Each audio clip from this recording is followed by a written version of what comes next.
అన్నమయ్య జిల్లా రాజంపేటలో టీడీపీకి భారీ షాక్ తగిలింది. అక్కడ రాయచోటిలో సుగవాసి ఫ్యామిలీ అనేది కూడా చాలా బలమైన ఫ్యామిలీ. అక్కడ పొలిటికల్గా అయితే ఇప్పుడు సుగవాసి పాలకొండ్రాయుడు 4 దశాబ్దాలుగా కూడా అక్కడ టీడీపీలో క్రియాశీలకంగా వ్యవహరించారు. ఆయన వారసుడే సుగవాసి బాలసుబ్రహ్మణ్యం.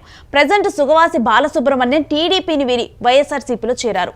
స్వయంగా జగనే కండువా కప్పి మరీ ఆయన పార్టీలోకి ఆహ్వానించారు.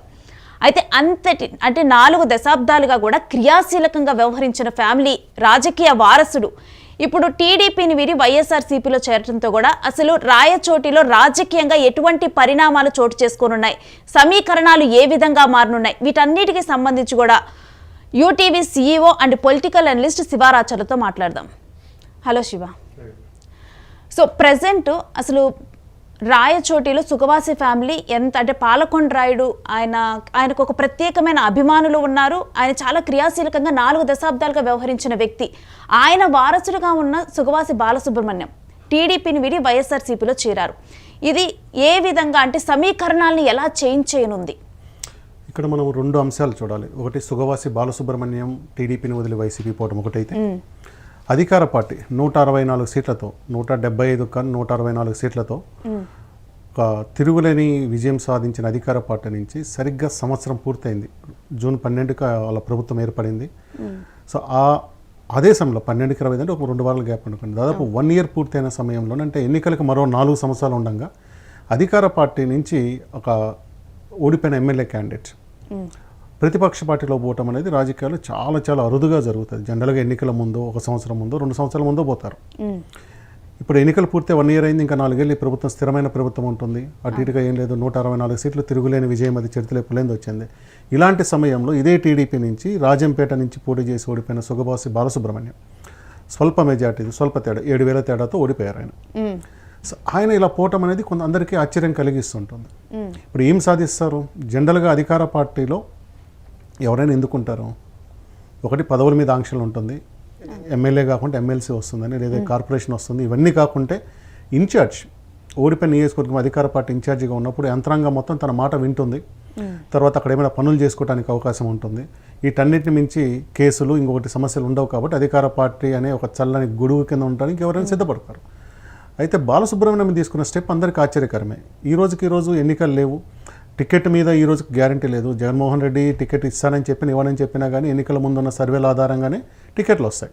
ఇచ్చిన మాట ప్రకారం అయితే ఏమి రావు. సర్వేలలో ఇప్పుడు నాయకులు కూడా ఏం చెప్తారు, నీకు అనుకూలంగా ఉంటే నీకు ఇస్తాను, అంతేగాని నీకే టికెట్ అని చెప్పి ఎవరు చెప్పే పరిస్థితి లేదు. ఇప్పుడు ఇది పోవడం రాజకీయ వర్గాల్లో మొదటి సర్ప్రైజ్ అనమాట. ఎందుకు బాలసుబ్రహ్మణ్యం పోతున్నాడు? ఇదేమి చిన్న నాయకుడు ఏం కాదు, ఎమోషనల్గా గురైపోయే నాయకుడు కాదు. దాదాపు ఐ థింక్ జెడ్పీటీసీ అంటే 95-96 ప్రాంతంలో జెడ్పీటీసీ అయ్యాడు. 30 ఏళ్ల కిందట అయ్యాడు. ఇప్పుడు అంత అంటే ఎమోషనల్గా గురైపోయేది కూడా కాదు కదా, మెచ్యూరిటీ ఉంది. అండ్ రాజకీయాలుగా కూడా కొత్త కాదు, తండ్రి దగ్గర నుంచి కూడా చూస్తూ ఉన్నారు. సో అది కొంచెం ఆశ్చర్యకరంగా ఉందన్నమాట. 2వ పాయింట్, వైసీపీలోకి ఎందుకు పోయారు, దీనివల్ల రాజంపేటన రాయచోటన అనేది 2వ చర్చ. సో మొదటి చర్చకు సంబంధించి నేను అనుకోవటము అంటే ఎందుకు పార్టీ వీడారు అన్నప్పుడు మొదటి కారణంగా మనం చూడాల్సింది ఏంటంటే, కొంత పాలకొండ్రాయుడు గారు చనిపోయి దాదాపు 50-55 రోజులు అయి ఉంటుంది. మే మొదటి వారంలో చనిపోయారు. మే 6న చనిపోయారు. సో దాదాపు 50 రోజులు అవుతుంది అనుకుంటా ఇప్పటికీ. అదే కడప జిల్లాలో మహానాడు కూడా జరిగింది. పాలకొండరాయుడు సీనియర్ నాయకుడు, రాజశేఖర్ రెడ్డిని ఎదిరించి నిలబడి రాజకీయం చేసిన వాళ్ళలో ఉమ్మడి కడప జిల్లాలో పాలకొండరాయుడు గట్టి వ్యక్తి. 2004 అంటే రాజశేఖర్ రెడ్డి కాంగ్రెస్ పార్టీ గెలిచి రాజశేఖర్ రెడ్డి సీఎం అయిన రోజుల్లో కూడా అదే ఉమ్మడి కడప నుంచి పాలకొండరాయుడు కాంగ్రెస్ తరఫున టీడీపీ తరఫున గెలిచాడు. కాంగ్రెస్ ఓడిపోయింది, టీడీపీ గెలిచింది. అది అందరికి సర్ప్రైజ్. అదేంటి రాజశేఖర రెడ్డి సొంత జిల్లా పట్టణ ప్రాంతంలో టీడీపీ గెలవటం ఏంటనేది ఒక సర్ప్రైజింగ్. అలాంటి నేత మొదటి నుంచి కూడా 78 నుంచి కూడా పాలకొండరాయుడు కూడా మొదటిసారి 78లోనే, రాజశేఖర రెడ్డి 78, పాలకొండరాయుడు 78. రాజశేఖర రెడ్డి జాతీయ కాంగ్రెస్, పాలకొండరాయుడు జనతా పార్టీ నుంచి ఎమ్మెల్యేలు అయ్యారు. ఇలా వర్గం పెరిగి వీళ్ళు సీఎం స్థాయికి వచ్చారు. కానీ ఆయన ఆ ప్రాంతంలో మాత్రం 2-3 సార్లు గెలిచారు, ఓడిపోయారు. రకరకాల రాజకీయాలు ఉన్నా కానీ స్థిరంగా నిలబడిన నాయకుడు ఒక ఆయన. అలాంటి నాయకుడు చనిపోయినప్పుడు రాష్ట్ర పార్టీ అధ్యక్షుడు కానీ, ముఖ్యమంత్రి చంద్రబాబు నాయుడు గారు కానీ, తర్వాత లోకేష్ కానీ ఎవరు హాజరు కాకపోవటం అనేది కొంత ఆశ్చర్యకరంగానే ఉంది ఆ రోజుకి. ఆ ఫ్యామిలీ టీడీపీలోనే ఉంది, ఓడిపోయి ఉన్నారు. హాజరవుతారేమో అని అనుకున్నారు, కానీ ఎవరు హాజరు కాలేదు. తర్వాత మహానాడుకు వెళ్ళిన సందర్భంలో కూడా ఎవరు పాలకొండరాయుడు ఘాటుకు వెళ్ళి ఆయనకు నివాళులు అర్పించింది పెద్ద స్థాయిలో లేరు. ఇదే రాయచోటి నుంచి గెలిచి మినిస్టర్గా ఉన్న రాంప్రసాద్ రెడ్డి మాత్రం హాజరయ్యాడు, ప్రోటోకాల్ చేశారు. కానీ కడప బయట పెద్ద నాయకులు, ముఖ్యంగా అధిష్టానంగా భావించే చంద్రబాబు నాయుడు కానీ, లోకేష్ కానీ, లేదా రాష్ట్ర పార్టీ అధ్యక్షుడు పల్లా శ్రీనివాస్ కానీ వీళ్ళెవరు పోకపోవటం అనేది కొంత ఆశ్చర్యకరమైన పరిస్థితి. అయితే ఇప్పుడు మనం టీడీపీ పార్టీ క్యాడర్ మీద బిల్డ్ అయిన పార్టీ, అలాంటి టీడీపీ నుంచి ఎవరూ కూడా అంటే తండ్రి చనిపోయినా కానీ 4 దశాబ్దాలుగా టీడీపీలో క్రియాశీలకంగా వ్యవహరించిన వాళ్ళు సుగవాసి ఫ్యామిలీ, సుగవాసి పాలకొండరాయుడు. అలాంటి ఆయన చనిపోయినప్పుడు ఎవరు కూడా రాష్ట్ర స్థాయి నుంచి ఎవరు కూడా ఈవెన్ చంద్రబాబు నాయుడు కానీ, లోకేష్ కానీ ఎవరు కానీ అప్పుడు విజిట్ చేయలేదు. ఇదే అవమానంగా ఫీల్ అయ్యారా? ఒక రకంగా అది కారణం ఉండొచ్చు, కానీ దాన్ని అవమానంగా ఫీల్ అయ్యి వెళ్ళిపోతారనేది మనం అనుకోవటానికి లేదు. ఎందుకంటే అధికార పార్టీ నుంచి అంత చిన్న కారణానికి వెళ్ళిపోవడం అనేది సమంజసం కాదు. ఇదే సందర్భంలో అదే సందర్భంలో ఈయన సోదరుడు ప్రసాద్ బాబు టీడీపీలోనే కొనసాగుతున్నారు. నేను టీడీపీలో ఉంటానని కూడా ప్రకటించారు. అవమానంగా భావిస్తే కుటుంబం అవమానంగా భావించాలి, కానీ సుబ్రహ్మణ్యానికి వ్యక్తిగతంగా జరిగిన అవమానం కాదు కదా. వాళ్ళ తండ్రి, ఇద్దరికి తండ్రి ఆయన, ఇద్దరు రాజకీయంగా యాక్టివ్గా ఉన్నారు. మరి ప్రసాద్ బాబుకు జరిగిన అవమానం సుబ్రహ్మణ్యానికి వ్యక్తిగతంగా జరిగింది అనుకోవడానికి ఏముంటుంది? కాబట్టి అది వ్యక్తిగత అవమానంగా నేను అనుకోవటం లేదు. కారణాలు ఏముండొచ్చు. అయితే నాకున్న అభిప్రాయం ఏంటంటే, ఇన్ఛార్జిగా చామర్తి జగన్మోహన్ రాజును ప్రకటించారు అంటే, ఎవరైతే 2024 ఎన్నికల ముందు రాజు విద్యా సంస్థలో ఆయన ఓనర్ జగన్మోహన్ రాజు గారు, ఆయనని ఇన్ఛార్జిగా అంటే అప్పుడు ఆయన ఇప్పుడు సుగవాసి ఫ్యామిలీ అంతా రాయచోటి కాన్స్టిట్యున్సీ, వాస్తవంగా వాళ్ళకు రాజంపేటలో ఎప్పుడు పోటీ చేయలేదు. పూర్వపు రాయచోటిలో ఉన్న 2-3 మండలాలు, ముఖ్యంగా సుండుపల్లి లాంటి మండలాలు రాజంపేటలో 2009 తర్వాత ఇక్కడ కలిసాయి. కాబట్టి అంటే రాయచోటి నియోజకవర్గంలో ఉన్న ఒక మండలం సుండుపల్లి అనే మండలము 2009 నియోజకవర్గాల పునర్విభజనలో మనకు రాజంపేటలో కలిసింది. ఆ ప్రాంతంలో సుగవాసి కుటుంబానికి చాలా బలమైన పట్టు ఉంది అక్కడ. అదొకటి తప్పితే వాళ్ళు ఏ రోజు కూడా రాజంపేటలో ఎమ్మెల్యే చేయలేదు. ఓసారి ఎంపీగా పోటీ చేయడానికి సిద్ధపడ్డారు. మొన్న కూడా బాలసుబ్రహ్మణ్యం ఎంపీ టికెట్ కూడా ఆశించారు. ఆయన వాస్తవంగా ఆశించింది రాజంపేట ఎంపీ టికెట్. అయితే చివరి నిమిషంలో పొత్తులో భాగంగా మాజీ ముఖ్యమంత్రి కిరణ్ కుమార్ రెడ్డి గారు బీజేపీ తరఫున రావడంతో ఆయనకు అది క్లియర్ అయింది. అదే సందర్భంలో ఒక రకంగా న్యాయం చేసినట్టే వీళ్ళకి సంబంధం లేని రాజంపేట ఎమ్మెల్యే టికెట్ తీసుకొచ్చి ఇచ్చారు. 164 గెలిచిన అంత వేవ్లో కూడా రాజంపేటలో టీడీపీ ఓడిపోయింది, ఈజీగా గెలవాల్సిన సీటు ఓడిపోయింది అనేది చంద్రబాబు నాయుడు గారు, లోకేష్ గారు మనసులో ఉంటుంది. మీరు సరిగా చేయకపోవడం వల్లనే ఓడిపోయింది అనేది ఉంటుంది. మీకు తెలుసు 95 మార్కులు వచ్చాయంటే శబాస్ అనే దానికన్నా 5 మార్కులు ఎందుకు పోయింది అడగడం ఎక్కువ ఉంటుంది ఎవరికైనా.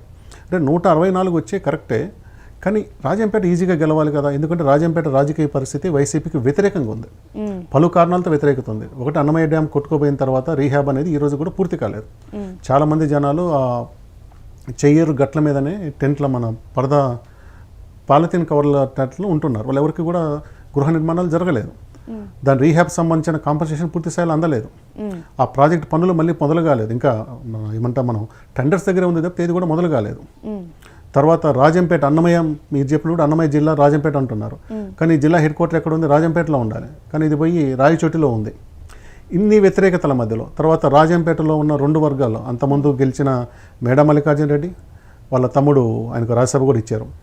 వీళ్ళిద్దరిని కాదని మళ్ళీ అమర్నాథ్ రెడ్డికి తీసుకురావడం, అక్కడ వర్గ గొడవలు ఉన్నాయి, వీళ్ళు ఒకరికొకరు సహకరించుకుంటారా లేదా అనేది ఒకటి. ఇన్ని విభేదాల మధ్యలో కూడా, ఇన్ని ప్రతికూలతల మధ్యలో కూడా రాష్ట్ర స్థాయిలో వచ్చిన సునామీని కూడా దాటుకొని రాజంపేటలో తిరిగి వైసీపీ గెలవడం అనేది చంద్రబాబు నాయుడు గారికి డైజెస్ట్ అయ్యి ఉండదు. కేవలం అభ్యర్థి సరిగా ఎన్నిక చేయకపోవటం వల్లనే ఇది ఓడిపోయేమల్లంటే ఆలోచన ఉండొచ్చు. సో అదే క్రమంలో నాకు తెలిసి అధికారికంగా అయితే టీడీపీ చామర్తి జగన్మోహన్ రాజు గారిని ఇన్ఛార్జిగా ప్రకటించలేదు. సోషల్ మీడియాలో మాత్రం 2 వర్గాలు ప్రకటించారని ప్రభావితం చేసుకున్నాయి, దాన్ని ఖండించలేదు. అది ఒక రకంగా ఏమన్నా డిసప్పాయింట్మెంట్ గురై ఉండటానికి అవకాశం ఉంది. అంటే నేను కేవలం 7,000తో ఓడిపోయాను, ఇంతవరకు నాకు కూడా గుర్తింపు ఇస్తే బాగుంటుంది కదా అన్నది ఈయన దగ్గర ఉండుండొచ్చు. బహుశా నాకు అపాయింట్మెంట్ కూడా ఇచ్చారో లేదో నాకు డౌటే, అడిగుంటే కూడా. సో ఈ పార్టీ నన్ను ఇంకా ఆదరించదు, నిరాదరణ అనే ఒక ఆలోచనతోటి ఎమోషనల్గా బయటపడుతున్నట్టు అనుకోవాలి. ఎందుకంటే నువ్వు బయటపడిపోయినంత మాత్రాన వైసీపీలో వచ్చేది ఏముంటుంది? ఇప్పుడు వైసీపీలో టికెట్ గ్యారంటీ లేదు, ప్రతిపక్షంలో ఉన్నప్పుడు నువ్వు పోరాటాలు చేయాలి, కేసులు ఎదుర్కోవాలి, ఆర్థికంగా ఖర్చు పెట్టుకోవాలి, ఇవన్నీ ఉంటాయి కదా. సో ఒక రకమైన కంఫర్ట్ జోన్లో నుంచి ఫైటింగ్ జోన్లోకి పోయినట్టుగానే మనం భావించాలి. అయితే ఇన్నాళ్ళు టీడీపీలో కంటిన్యూ అయిన తర్వాత ఇప్పుడు పార్టీ మారారు, మరి ఈయనకంటూ ఒక క్యాడర్ అనేది ఉంది, వాళ్ళు ఇది యాక్సెప్ట్ చేస్తారా, స్వాగతిస్తారా? ఇక్కడ ఒకటి సుగవాసి క్యాడర్ ఒకటి ఉంటుంది, అంటే కుటుంబమైన క్యాడర్ ఒకటి ఉంటుంది. మళ్ళీ దీంట్లో కూడా ప్రసాద్ బాబు వర్గం ఉంది, సుబ్రహ్మణ్యం వర్గం ఉంది. ఈ 2 వర్గాలలో 2 వర్గాలు చీలిపోతాయి, ఎంతమంది చీలిపోతాయి. అయితే సుగవాసి వర్గం సహజంగా టీడీపీతో ఉంటుంది. ఈ నాయకుడి కోసం ఎమోషనల్గా ఈయనతో పాటు వచ్చేవాళ్ళు చాలా తక్కువ మంది ఉంటారు. అది ఎందుకంటే అది అటు రాయచోటిలో ఉన్న ఇటు రాజంపేటలో ఉన్నా కానీ మొదటి నుంచి కూడా అది యాంటీ కాంగ్రెస్ యాంటీ వైసీపీగా నిలబడ్డ కుటుంబం అది. వాళ్ళందరూ ఒకసారిగా వెళ్ళిపోయే పరిస్థితి క్యాడర్కు ఉండదు. గత ఎన్నికల్లో కూడా మనము అంటే నెక్స్ట్ మాట్లాడినప్పుడు చూడాలి రాయచోటిలో వైసీపీ ఓడిపోవటము సుగవాసి కుటుంబం ప్రభావం ఎంత అనేది కూడా మనం గమనించాలి. సో నా ఉద్దేశంలో అయితే ఏమి క్యాడర్ పెద్దగా ఏమి పోదు, ఆయన వెనక ఏం పోదు. ముఖ్యంగా అధికార పార్టీని వదులుకొని ఎవరు పోరండి. అయితే ఇప్పుడు సుగవాసి బాలసుబ్రహ్మణ్యం పార్టీని వీడటం వల్ల టీడీపీకి వచ్చే నష్టం ఎంత, వైఎస్ఆర్సీపీకి వచ్చే లాభం ఎంత? బ్యాలెన్స్ షీట్ నిల్లు ఉంటుందేమో అనుకుంటున్నాను. ఇటు పక్క నష్టంగా అటు పక్క లాభంగానే ఉండదు. కాకుంటే అటువైపు ఏంటంటే ఒక మాట్లాడే గొంతు ఆయన కనుక యాక్టివ్గా ఉండి తిరిగితే ఒక బలమైన గొంతు ఉంటుంది. రాయచోటిలోనైతే ఈయన ఒకవేళ రాజంపేటలో పనిచేస్తారా రాయచోటిలో పనిచేస్తారా అనేది క్లారిటీ లేదు. మనం కనుక్కున్నప్పుడు కూడా అట్లాంటి చర్చ ఏమీ జరగలేదు. పార్టీలో చేరటమే కానీ ఏ కాన్స్టిట్యున్సీలో వీళ్ళకి బాధ్యతలు ఇస్తారనేది మీ లేదనేది నాకున్న సమాచారం. రాయచోటిలో అయితే ఆల్రెడీ శ్రీకాంత్ రెడ్డి ఉన్నాడు. ఆయన మొన్న స్వల్ప మెజార్టీ, ఆయన కూడా 2500తో ఓడిపోయినారు. తర్వాత రమేష్ రెడ్డి కుటుంబం ఉంది. అంటే రమేష్ రెడ్డి అంటే ఇప్పుడు కడప ఎమ్మెల్యే మాధవిరెడ్డి గారి మరిది శ్రీనివాస్ రెడ్డి గారి సోదరుడు ఆయన, వాళ్ళిద్దరూ ఉన్నారు. తర్వాత ద్వారకానాథ్ రెడ్డి ఆయన ఎక్కడున్నారో తెలియదు, ఆయన కూడా మాజీ ఎమ్మెల్యేగా నేను యాక్టివ్ లేరు, ఆయన ఎక్కడున్నారో తెలియదు. వీళ్ళందరి పద్యన ఈయన మనం చెప్పాలంటే మూడో కృష్ణుడు అనాలి. ఒకటో కృష్ణుడు శ్రీకాంత్, రెండో కృష్ణుడు రమేష్ రెడ్డి, మూడో కృష్ణుడు సుబ్రహ్మణ్యం అవుతాడంటే రాజకీయాలు అంతమందికి అవకాశం రాదు. సో ఈయనకి ఏమవుతుంది అనేది భవిష్యత్తే తేల్చాలి. సో వాళ్ళతో సఖ్యతగా ఉండగలరా లేదనేది కూడా చూడాలి. గ్రామాల్లో రమేష్ రెడ్డి ఎన్నికల ముందు వరకు టీడీపీలో ఉన్నారు మొదటి నుంచి. వాళ్ళ సోదరులను కాదని అంటే ఆయనకి టికెట్ రాలని చెప్పి ఆయన వచ్చి వైసీపీకి పనిచేశారు. వాళ్ళు మాత్రం కడప టౌన్లో ఆమె వాళ్ళ వదిన గెలిచింది, వాళ్ళ ఎమ్మెల్యే అయి ఉన్నారు. ఇక్కడ గ్రామాలలో అయితే రమేష్ రెడ్డికి ఒక క్యాడర్ ఉంది, వాళ్ళ కుటుంబ క్యాడర్ కాకుండా. ఎందుకు ఉంటుందంటే రాజకీయం చేసేది రమేష్ రెడ్డి. శ్రీనివాస్ రెడ్డి ఏ రోజు పెద్ద రాజకీయం చేసిన వ్యక్తి కాదు, ఏ రోజు గ్రామాలు తిరిగిన వ్యక్తి కాదు. ఆయన ఒక ఏమంటారు వ్యాపారవేత్త, పై స్థాయి రాజకీయాలు చేస్తారు కానీ విలేజ్లో గ్రౌండ్ స్థాయి రాజకీయాలు చేసిన వాళ్ళు కాదు. అందుకే ఆయన కడప సీట్ ఇచ్చారు. ఆయన కడప ఎంపీ అడిగితే కాదని కడప ఎమ్మెల్యే వాళ్ళ వైఫ్కి మాధవి గారికి ఇచ్చిన్నారనమాట. సో రమేష్ రెడ్డి లాంటి వారికి వర్గం ఉంటుంది. మిగిలిన వాళ్ళకి వీళ్ళకి ఎంత ఉంటుంది, వీళ్ళు ఎంత కలిసి పనిచేస్తారు అనేది చూడాలి. అయితే మరో క్వశ్చన్ ఏంటంటే బలిజ సామాజిక వర్గం రెడ్డి సామాజిక వర్గానికి సమన్వయం కుదురుతుందా? ఈయన మొత్తాన్ని ఒక సుబ్రహ్మణ్యం గారి మొత్తాన్ని బలిజ సామాజిక వర్గ ప్రతినిధిగా చూడటం అనేది కరెక్ట్ కాదు. పాలకొండరాయుడు గారు ఉంటే ఎస్ ఆయనకు నాయక స్టేచర్ ఉంది, ఆ కమ్యూనిటీ తనను ఓన్ చేసుకుంది, మా నాయకుడు అనుకుంది, అంత ఉంది. కానీ సుబ్రహ్మణ్యం గారు మొత్తాన్ని బలిజ సామాజిక వర్గాన్ని ప్రతినిధిగా అనేది మనం చూడలేము. మళ్ళీ చెప్పినట్టుగా ప్రసాద్ బాబు అంటే వాళ్ళ సోదరుడు ఇంకటే ఉన్నాడు కదా, అది పోరు. వీళ్ళందరినీ మించి రాజంపేట మొన్న జనసేన అడిగింది.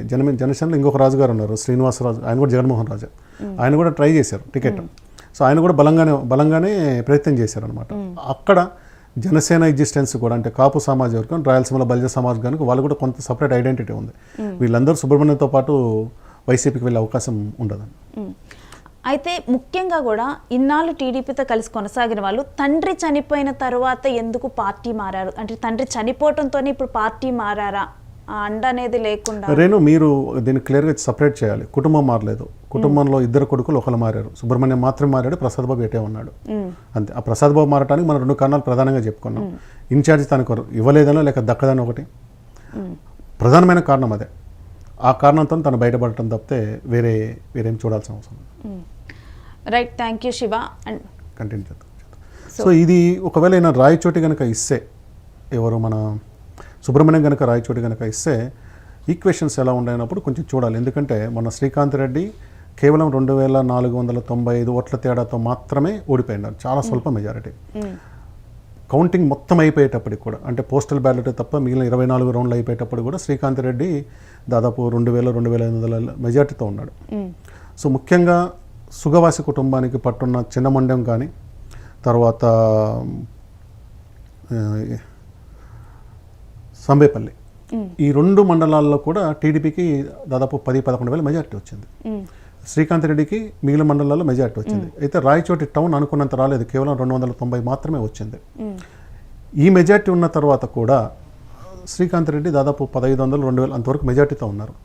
4000 పోస్టల్ బ్యాలెట్లని ఎంచటం మొదలుపెట్టేసరికి ఫైనల్ రౌండ్ అంటే అంతిమ ఫలితం వచ్చేటప్పటికి శ్రీకాంత్ 2495 ఓట్లతో ఓడిపోయినారు. అంటే పోటాపోటీ ఉన్నట్టుగానే చూడాలి. కేవలం పోస్టల్ బ్యాలెట్ వేట్ల వల్లనే శ్రీకాంత్ రెడ్డి ఓడిపోయారు. సో ఈ బాలసుబ్రహ్మణ్యం లాంటి వారు వెళ్ళి శ్రీకాంత్ రెడ్డికి వైసీపీ పార్టీకి ఒక 5000 ఓట్లు 10,000 ఓట్లు యాడ్ చేస్తారా అనేది చూడాలి. రెండోది ఇంతకుముందు చెప్పాను, రమేష్ రెడ్డి మాజీ ఎమ్మెల్యే 2024 ఎన్నికల ముందు వైసీపీకి చేరారు. ఆయన చేరడం వల్ల ఖచ్చితంగా ఒక 10,000 ఓట్లు వైసీపీకి యాడ్ అయ్యాయి. ఆ 10,000 ఓట్ల వల్ల ఇంత టైట్ పోటీ వచ్చింది. ఆయన రమేష్ రెడ్డి కనుక టీడీపీ వైపు ఉండి గట్టిగా పనిచేస్తుంటే టీడీపీ ఇప్పుడున్న మంత్రి రాంప్రసాద్ రెడ్డి ఇంకొక 5-6 వేల మెజార్టీతో అదనంగా గెలగలిగేవారు. అయితే రమేష్ రెడ్డి నేను మొదటి చెప్పినట్టు ఆయన గ్రౌండ్ స్థాయి నాయకుడు, ఓడిపోయినా గెలిచిన టికెట్ వచ్చినా రాకుండా ఊర్లలో తిరిగే నాయకుడు. సుబ్రహ్మణ్యంకి అంత పరిస్థితి లేదు, కానీ ఆయన ఇప్పటి నుంచి ఏమైనా గ్రౌండ్లోకి వెళ్తే తన వర్గాన్ని కాపాడుకొని ఏమైనా చేస్తారేమో చూడాలి. అయితే వైఎస్కి అదేవిధంగా పాలకొండ రాయుడికి వీళ్ళిద్దరికీ ఏమైనా సాన్నిహిత్యం ఉందా గతంలో? అది పెద్ద చర్చ. ఒకప్పుడు అందరు ఫ్రెండ్సే, తర్వాత కాలంలోనే మారుతూ వచ్చింది. అయితే మనం ఇంతకుముందు కూడా పాలకొండ రాయుడు గారు చనిపోయిన సందర్భంలో కూడా మాట్లాడుకుని ఉన్నాం. సో 83లో ఆయన ఎమ్మెల్యే గెలిచిన 84లో వచ్చిన లోక్సభ ఎన్నికల్లో ఆయనని లోక్సభకు పంపించారు, గెలిచారనమాట. ఇంకా 89 నుంచి రాజశేఖర రెడ్డి కూడా కడప లోక్సభకి, వాళ్ళు రాజంపేట లోక్సభకు పోయారు. ప్రత్యక్ష ఘర్షణ లేదు, కానీ ఆ ప్రాంతంలో రాజశేఖర రెడ్డి కుటుంబానికి కొంత గట్టిగా ఎదురు నిలబడి పోరాడిన చరిత్ర పాలకొండ రాయుడు ఉంటుంది. సో ఇప్పుడు ఇప్పుడు బ్రదర్స్ ఇద్దరు ఉన్నారు, ఇప్పుడు వీళ్ళ క్యాడర్ చీలిపోనుందా, లేకపోతే వాళ్ళని ఫాలోవర్స్ కానీ వాళ్ళకి డైలమాని క్రియేట్ చేయబోతున్నారు ఇప్పుడు వైఎస్ఆర్సీపీలో ఒకళ్ళు, టీడీపీలో ఒకళ్ళు ఉండి? అది చూడాలి. ఇప్పుడు లాస్ట్ ఎన్నికల్లో అంటే మున్సిపల్ ఎన్నికల్లో రాయచోటిలో 34 మంది కౌన్సిలర్లు ఉంటే ప్రసాద్ బాబు మనుషులు 12 మంది గెలిచారు. అది ఒక రికార్డ్ అనమాట. టీడీపీ ఎక్కడ కూడా అన్ని గెలవాలి ఎక్సెప్ట్ తాడిపత్రి తప్పితే. ఎలా గెలిచారు? శ్రీకాంత్ రెడ్డి, ప్రసాద్ బాబు పార్టీలు వేరైనా వీళ్ళిద్దరు అండర్స్టాండింగ్తో చేశారు, లేదా ప్రసాద్ బాబు మనుషులు వైసీపీ తరఫున గెలిచారు, ఇట్లాంటిది చాలా ఉంది అనమాట. ప్రసాద్ బాబు రాయచోటి టౌన్ వరకు రాజకీయం చేస్తూ వచ్చాడు. ఆయనకంటే ఒక క్యాడర్ ఉంది, ఒక వర్గం ఉంది. ఇప్పుడు సుబ్రహ్మణ్యం కొత్తగా పోయి మళ్ళీ దాన్ని తయారు చేసుకోవాలి. వాళ్ళ సొంత మండలంలో కానీ అటు సంబేపల్లి కానీ గాలివీడు ఇలా బాగా బలంగా ఉండేది చెన్నమండ్యం, గాలివీడు, సంబేపల్లి ప్రాంతంలో ఉంటుంది. ఆయన రాజకీయం చేసుకుంటే నిలబడతారు, లేదంటే కంటెస్టెడ్ అభ్యర్థి కానీ రాజకీయం ముగిసిపోతుంది. అయితే మరొకటి ఏంటంటే 2 వీక్స్ బ్యాక్ ఎప్పుడైతే సుగవాసి బాలసుబ్రహ్మణ్యం టీడీపీని వీడుతున్నట్లు కూడా రాజీనామా చేశారో అప్పుడు మీడియాకు సంబంధించి కూడా ఒక క్వశ్చన్ వేయటం జరిగింది. మిమ్మల్ని ఎవరైనా టీడీపీ నుంచి వేధింపులకు గురి చేశారా అని చెప్పి కూడా క్వశ్చన్ చేసినప్పుడు దాన్ని ఖండించలేదు, ఖండించకుండా కేవలం దీనికి నేను తరువాత సమాధానం చెబుతారు అన్నారు. దాన్ని ఏ విధంగా చూడాలి? అంటే ఆయన అప్పటికే డిసైడ్ అయి ఉన్నారు. నేను అనుకోవటం ఆయన కేవలం ఆయన ఇన్ఛార్జ్ అనేది అఫీషియల్గా రాలేదు, జగన్మోహన్ రాజు గారికి వస్తుందని జరిగిన ప్రచారాన్ని టీడీపీ ఖండించలేదు కాబట్టి తనకు దక్కదన్న దాంతోనే నిర్ణయం తీసుకున్నట్టు చూడాలి. బహుశా రేపు ప్రెస్ మీట్ పెడితే అదే మాట్లాడతారేమో. ఒకటి ఆశ్చర్యకరం ఏంటంటే ఈరోజు పెద్దిరెడ్డి గారు, మిథున్ రెడ్డి, తర్వాత అమర్నాథ్ రెడ్డి గారు రాజంపేట ఎమ్మెల్యే అమర్నాథ్ రెడ్డి దాదాపు, తర్వాత మాజీ డిప్యూటీ సీఎం కడప ఆయన, అంతమంది ఉమ్మడి కడప జిల్లా నాయకులందరూ, సతీష్ రెడ్డి గారు, వీళ్ళందరూ అక్కడ కనపడటం మాత్రం కొంచెం ఆశ్చర్యకరంగా అనిపిస్తుంది. సుబ్రహ్మణ్యం లాంటి నాయకుని చేరడానికి మూకుమ్మడిగా వైసీపీ ఉమ్మడి జిల్లా నాయకత్వం, అట్లాగే రాజంపేట పార్లమెంట్ పరిధిలో ఉండే మిథున్ అంటే ఎంపీ ఆయనే కదా, తర్వాత పెద్దిరెడ్డి, వీళ్ళందరూ రావటం మాత్రం ఆయన చేరికకు చాలా ప్రాధాన్యత ఇచ్చినట్టుగానే చూడాలి. అంటే చేరికకు అంత ప్రాధాన్యత ఇచ్చినప్పుడు నెక్స్ట్ ఈయన వల్ల డెఫినెట్గా కూడా వైఎస్ఆర్సీపీకి చాలా పాజిటివ్ అవుతుందనే వాళ్ళు భావించారు. అంత దూరం ఆలోచించరు, కానీ అధికార పార్టీ నుంచి ఒకళ్ళు వస్తున్నారు అంటే ఏమంటారు, అసలు ఎవరు వచ్చే పరిస్థితి లేని రోజుల్లో ఒకళ్ళు రావటం అనేది రాజకీయ కదలిక ఉంది. టీడీపీలో అంతా ఏమీ బాగాలేదు, లోపల కూడా కొన్ని ఇబ్బందులు ఉన్నాయి, ఎవరి టైం వచ్చినప్పుడు వాళ్ళు బయటపడతారు అనే సందేశాన్ని ఇవ్వడానికి అంత ప్రాధాన్యత ఇస్తారు. Okay, right, thank you Shivaracharla. అంటే ఆల్రెడీ అధికారంలో ఉన్న పార్టీ నుంచి సుగవాసి ఫ్యామిలీ అంటే కూడా 4 దశాబ్దాలుగా కంటిన్యూ అవుతున్న ఫ్యామిలీ టీడీపీలో, అలాంటి ఫ్యామిలీ నుంచి ఒకళ్ళు బయటకు వస్తున్నారు అంటే ఏంటి అని చెప్పి కూడా అందరూ డిస్కస్ చేసుకుంటున్నారు. ఇటువంటి టైంలో మీ ఎనాలిసిస్ ఒకటి అందచేసి మాకు కొంత క్లారిటీని ఇచ్చారు. ఇన్ఛార్జ్ రాకపోవడమే కారణం అని చెప్పి మనం గట్టిగా చెప్పొచ్చు. Thank you.